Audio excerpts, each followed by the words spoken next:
दर्शकों नमस्कार, आइए नजर डालते हैं दिन भर की तमाम बड़ी खबरों की तरफ। खबरों से जुड़े रहने के लिए बने रहिए एंग्लो इंडियन न्यूज के साथ। खबर कानपुर नगर से, जहां भारतीय शक्ति चेतना पार्टी के प्रदेश अध्यक्ष राकेश त्रिपाठी ने रिटर्निंग ऑफिसर की कार्यशैली पर उठाए सवाल। निर्वाचन आयोग से गोविंद नगर विधानसभा के नामांकन प्रक्रिया की जांच की मांग की। कानपुर नगर में भारतीय शक्ति चेतना पार्टी के प्रदेश अध्यक्ष एडवोकेट राकेश त्रिपाठी ने कानपुर नगर के गोविंद नगर विधानसभा क्षेत्र के रिटर्निंग ऑफिसर के द्वारा गंभीरता नहीं दिखाने का लगाया आरोप। आपने कहा कि तीसरे चरण की नामांकन प्रक्रिया में गोविंद नगर विधानसभा क्षेत्र से भारतीय शक्ति चेतना पार्टी के प्रत्याशी गणेश दीक्षित ने 31 जनवरी 2022 को अपना नामांकन कराया था। नामांकन के बाद रिटर्निंग ऑफिसर ने सारे कागजात जांचने के बाद प्रत्याशी को एक चेक स्लिप दी थी और आश्वस्त किया था कि आपका फॉर्म ठीक है, कोई गड़बड़ी नहीं है। फिर 1 फरवरी को नामांकन का अंतिम दिन था। 2 फरवरी को जब स्क्रूटनी के लिए प्रत्याशी गणेश दीक्षित पहुंचे तो रिटर्निंग ऑफिसर ने कहा कि आपके फॉर्म 26 में बहुत सी गलतियां थी, जिसके कारण आपका नामांकन निरस्त कर दिया गया है। प्रत्याशी ने बार बार निवेदन किया कि उन्हें कुछ समय दे दिया जाए, वह कमियों को सुधार लेंगे, संबंधित शपथ पत्र दे देंगे, लेकिन उन्हें समय नहीं दिया गया। किसी भी तरीके से मान मनोबल के बाद भी, कई बार निवेदन करने के बाद भी रिटर्निंग ऑफिसर नहीं पसीजे, नहीं सहमत हुए। प्रदेश अध्यक्ष एडवोकेट राकेश त्रिपाठी ने आरोप लगाते हुए कहा कि रिटर्निंग ऑफिसर को इस तरह का व्यवहार नहीं करना चाहिए था। उन्हें सामान्य सी गलतियों को सुधारने का मौका दे देना चाहिए था, लेकिन उन्होंने ऐसा नहीं किया।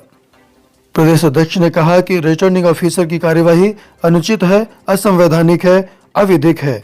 कहा कि 3 फरवरी 2022 को प्रेक्षक महोदय से मिलकर भी शिकायत की गई।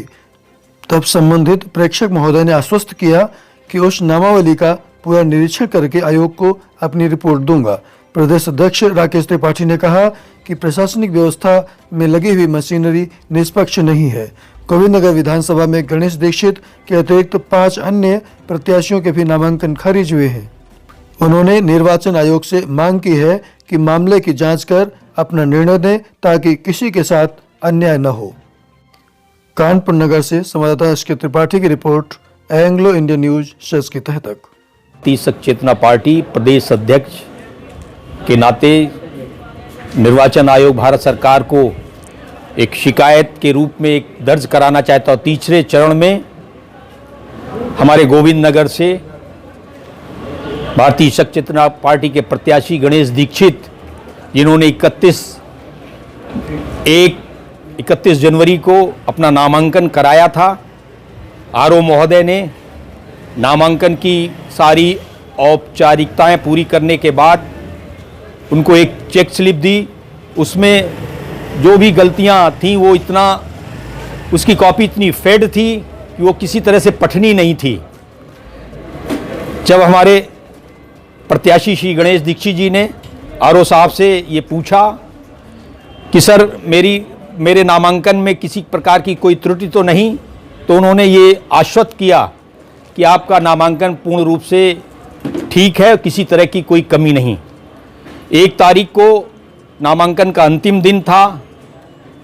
2 तारीख को जब स्क्रूटनी के लिए हमारी पार्टी के प्रत्याशी श्री गणेश दीक्षित जी रिटर्निंग अफसर महोदय के समक्ष प्रस्तुत हुए, तो उन्होंने कहा कि आपकी फॉर्म 26 में बहुत सी त्रुटियां थीं, इसके कारण आपका नामांकन निरस्त कर दिया गया। उन्होंने बार बार निवेदन किया कि सर मुझे 10 मिनट का समय दे दिया जाए, मैं उन आपत्तियों को शपथ पत्र के माध्यम से दूर करके दे दूंगा, परंतु किसी तरह से भी रिटर्निंग अफसर महोदय तैयार नहीं हुए और उनकी ये जो कार्रवाई पूरी तरह से अनुचित है, असंवैधानिक है, अविधिक है। किस विधानसभा क्षेत्र? ये गोविंद नगर विधानसभा से कानपुर नगर श्री गणेश दीक्षित। तो मैं इस संदर्भ में प्रेक्षक महोदय से 3 तारीख को प्रातः आईआईटी में मिला था, अपनी शिकायत दर्ज की थी। उन्होंने मुझे पूर्ण रूप से आश्वस्त किया था कि मैं उस नामांकन की पत्रावली का पूरा निरीक्षण करके आयोग को अपनी रिपोर्ट दूंगा। तो मैं शासन सत्ता को बता देना चाहता हूं कि जो चुनाव प्रक्रिया में लगी हुई जो मशीनरी है वो पूरी तरह से निष्पक्ष नहीं है। किसी न किसी तरह से उस विधानसभा में इस भाई गणेश दीक्षित के अलावा 5 प्रत्याशियों का और नामांकन खारिज हुआ है। मैं निर्वाचन आयोग से ये गुजारिश करना चाहता हूँ कि इस प्रकरण में अपनी जांच करें और जो जांच है उस पर मुझे निर्णय दें। आप देख रहे हैं एंग्लो इंडियन न्यूज। खबरों से जुड़े रहने के लिए चैनल को लाइक व सब्सक्राइब अवश्य कर लें ताकि खबरों की अपडेट आपको मिलती रहे।